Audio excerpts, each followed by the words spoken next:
Now then, it's time for me to make the donuts. The English dub of Dragon Ball Super has finally come to completion, 18 months after the original Japanese finale did, and people wonder why I didn't wait for the English dub of Dragon Ball.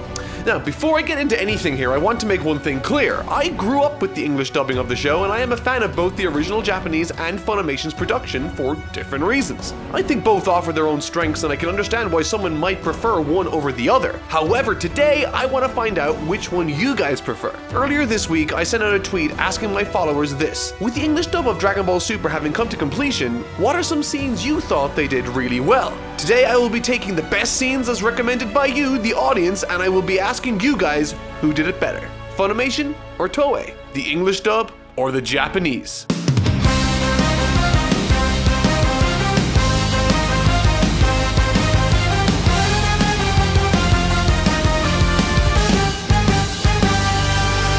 Before I jump into this head first, I want to quickly touch on a few things that the English dub has done to push fans away from their version. And to be perfectly honest, it has nothing to do with the performances really. Across the board, I think it's safe to say everyone delivered some spectacular renditions of the characters. What has drawn some criticism from the fanbase firstly has been how their home releases have looked distinctly greener than the broadcast versions we first saw. Honestly, I'm really at a loss as to why this green tint is present in a lot of these releases from Funimation. Even in the classic Dragon Ball film reviews I do, my editor oftentimes corrects the visuals to a more satisfying result. However, that's not even the Funimation dub's biggest drawback. For some reason, once the Tournament of Power got underway, the Toonami release of Dragon Ball Super had massive frame rate issues during its broadcast. During scenes of high action or high frame count, Toonami's Dragon Ball Super episodes would stutter and chop in a distracting fashion when compared with the smoother, undoctored version. However, the interesting part with this was that all this chopping and dropped frames was intentional, apparently due to some strict regulations in the United States no less. Toonami's very own Jason DeMarco even went on to explain this on Twitter. He said, "So, remember the Pokemon flashing episode that triggered a bunch of epileptic episodes in viewers? Since then, TV networks have something called the Harding test. Every show, commercial, etc. is run through this test to make sure it doesn't have flashing frames that could trigger folks with epilepsy. The last few episodes of Dragon Ball Super have had fight scenes that are cut to about 1 frame per edit in some places, which means they eventually failed the Harding test. However, he does go on to say, our program edit folks who do these tests normally just slow the cuts down in these scenes to about 4 frames per second. In the case of these Dragon Ball Super episodes, it made the fight scenes look insanely slow. Program edits do this routinely, so they didn't even think to notify us. Thanks to you fans who let me know, we asked Program Edit if there was any way they could slow these scenes down less. So from now on, they will be slowed if they fail the test to 2 frames a second, down from 1. We tested it and it looks way better. This is honestly a really interesting piece of legislation, and it's the first time I've seen something like this brought to my attention since I found out about that one Pokemon episode that was pulled back in the day. And to be honest, I don't know what other protocols they have in other countries. What I do know is the result looks sort of trash, but at least the intentions were good and efforts were made to rectify the issue.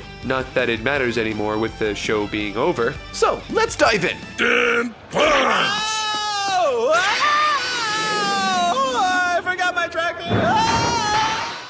Almost 2 years ago to this day, I uploaded a video talking about Dragon Ball Super's English dub. When I uploaded that, this had only just happened.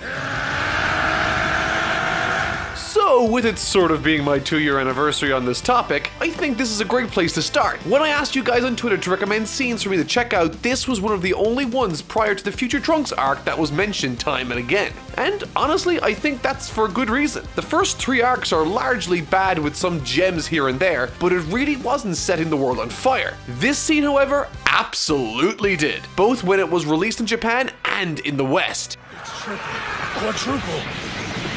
No, it's... This might be one of the more divisive scenes, as Sean's performance here with his screams are honestly throat-shreddingly effective, which is fitting I think, seeing as the Kaioken technique is super stressful on the body. However, I adore the original and honestly it's hard to beat.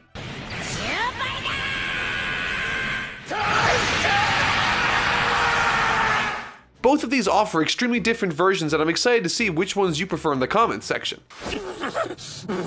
You monster! You'll pay for that! You'll pay for that! This one was by far the most highly recommended English dub Goku scene, and I can see why. Then again, if you're not a fan of Sean Schemmel's delivery, then this won't do you any favors, and is exactly what fans of the Japanese hate. The Goku Black Arc offered a lot in the way of variety for Sean as he delivered lines for Goku, Goku Black, and British Goku, but this scene here is as classic Dragon Ball in the West as it gets. For Gohan, Chi-Chi, everyone on Earth, and the future of Namek, I am not about to give up! This is a scene that is right in Sean Schemmel's classic toolbox, and it sounds exactly how you'd imagine. Pretty darn good. So, let's compare. You took my body. You took my life. Then you even killed Chi-Chi and Goten! You're gonna regret telling me that, Zamasu! Cause now I'm mad. I'm really, really mad! And now it's time to pay! おめえ、オラの体の取って父と御殿まで殺した。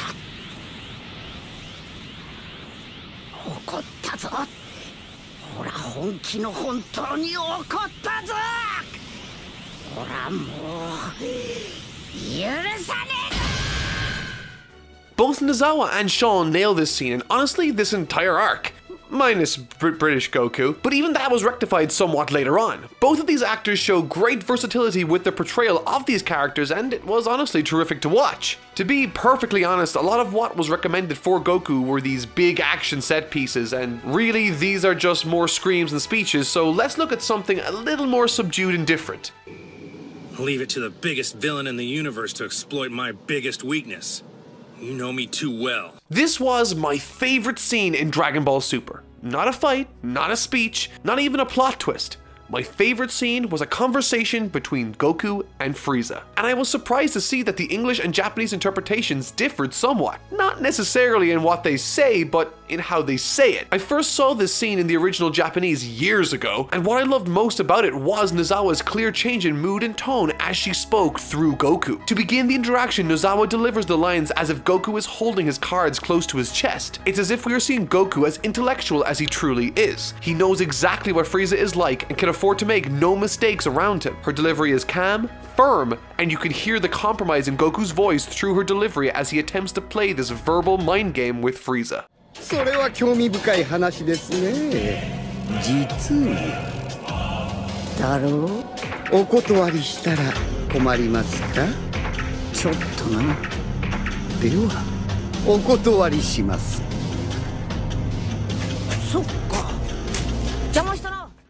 It's one of the most nuanced performances I've seen from her, and I honestly was blown away by it. Nozawa totally knocked it out of the park. There's a reason she's one of the highest paid actors in Japan. Sean's performance, on the other hand, while not bad, doesn't offer the same emotional depth, or at least not the same emotional depth that I read from the scene originally. His Goku sounds more standard in his response and always, at least to me, sounds like he's on the losing side of the discussion. Nozawa never sounded like she was on the losing side.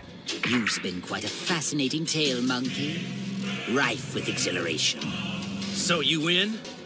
Will you be oh so disappointed if I decline? A little, yeah. Well then, in that case I decline. Okay, fine. Suit yourself. Again, this performance is fine from Sean and is in line with what he's delivered so far, but I personally think the emotional depth was more apparent with Nozawa's Japanese original. However, with that said, depending on what you like about Goku, there seems to be pros and cons to both performers' interpretations of the character. So, here's your chance. Click the top right to cast your vote on which interpretation you thought was best. Masako Nozawa or Sean Schemmel. While this scene was my favorite, I'd be lying if I said Goku was the only reason this scene worked for me. Frieza was spectacular too. And speaking of Frieza and Goku, the sponsor of today's video is this drawing I did of Goku and Frieza. A few weeks back I made this video where I drew a different cover for the game Dragon Ball Z Kakarot, and so many people liked it, it inspired me to sell it as a poster. It's my very first piece of merch and artwork for sale. This will be available for a limited time only, so if you would like to buy this poster to love and to hold, to caress lovingly on your wall, follow the link in the description to grab your piece of artwork today. And now, back to Frieza. Both interpretations of Frieza are honestly spectacular, and what's more is the English voice supplied by the incredibly talented Chris Ayres is a spot-on interpretation of the character when looked alongside the Japanese version by Ryūsei Nakao. Listen to the contempt in Chris's English voice when he says the name Beerus. You don't get to have everything go your way forever, Beerus. This serves two purposes. The first is obviously to communicate his disdain for Beerus, but it is also to communicate something that is less obvious in English. Listen to the Japanese version and I'll explain what I mean. いつまでも好き勝手はさせませんよ。Beerus. In the Japanese version, when he says Beerus' name, he does so in a way that communicates disrespect in Japanese. If you go back to watch Frieza's interaction with Beerus, he always says Beerus-sama. The sama suffix acts as a sign of respect in the Japanese language and culture. The person including the sama suffix acknowledges the named person's position of authority above them. This is a similar principle to when Goku added the suffix chan to Zeno, calling him Zen-chan. This is a super informal way of referring to someone and is usually reserved for close friends of the same social standing, which is why Beerus sort of freaked out when Goku called him that. The Japanese version's removal of the sama suffix from Frieza to Beerus communicates not only disdain, but massive disrespect also. And I think Chris Ayres communicates that disrespect very well through tone to make up for the English language's inability to communicate that exact linguistic Japanese quirk. Do you actually believe you're fit to play God? Well, I'll destroy the destroyer! You'll make a fine trophy for my case. While Frieza had a number of terrific moments in the Tournament of Power, one that particularly stood out to me in the English and the Japanese was this.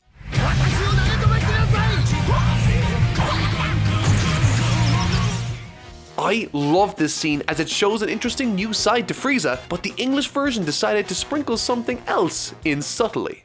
I need you to throw me, Saiyan! Huh? Oh, yeah! This is honestly easily missed, but I adored that they scripted this interaction such that Frieza doesn't refer to Goku as a monkey, but instead as a Saiyan. I wouldn't say that this was a moment of respect, but more a moment of non-bigoted racist hatred for him and his race. Needless to say, this was an elegant way of communicating Frieza's mindset during this particular interaction, and Chris absolutely nailed it as always. That said, I really didn't like the scripting for Goku as he launches Frieza. First we'll play the Japanese version of this scene, and then we'll play the English version for comparison.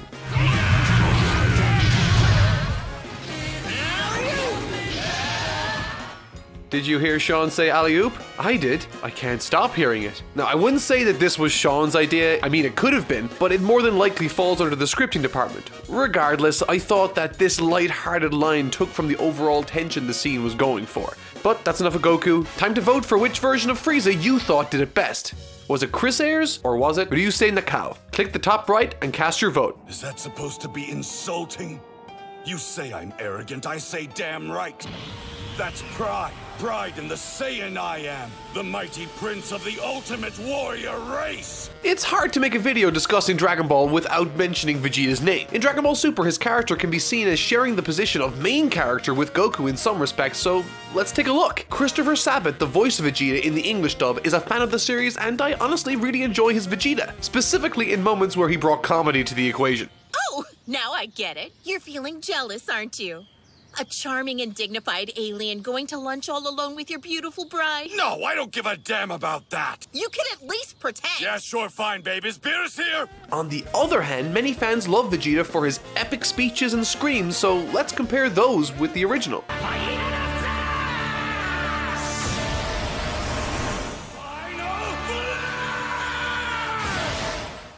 In addition to this, there's a terrific scene towards the end of the series in episode 129 where Vegeta finds himself talking down to Bell Mode and hyping up Goku in his final moments.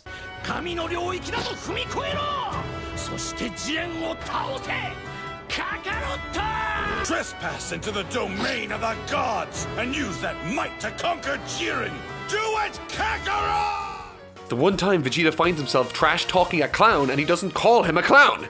How do these writers get paid? I mean, like, the joke is sitting there. Now, before moving on, I want to highlight my favorite Vegeta moment from the English dub. Growing up, my first impression of the character was through Brian Drummond's Ocean dub performance. You won't escape my wrath! So when the opportunity came for there to be a copy Vegeta, Funimation had the ingenious idea to have that character voiced by Brian Drummond.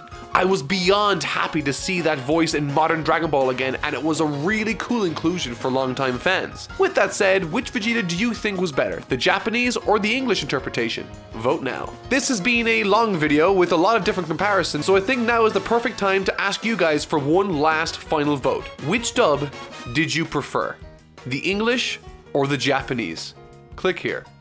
Overall, I think the age of the English dub being heralded as a subpar production has passed. There's clearly a lot of love and attention for the franchise being put into this dubbing production. There aren't any massive line flubs that change the scenes like they did back in the day, and the moments of comedy land really well for English audiences with Western sensibilities. With that said, the English version of Ultimate Battle really misses the mark, I think. In this video, I only touched on 3 characters, and who knows, I might look at more in the future, but for now, this is how I feel about the English dub of Dragon Ball Super. There's some clever scripting, not so clever scripting, passionate deliveries, and high production values. If you haven't taken a look, it's definitely worth a watch. Leave a comment down below letting everyone know what you thought. Subscribe for more videos like this, and don't forget to leave a like or dislike. And I'll see you all in the next video. Thank you so much for watching.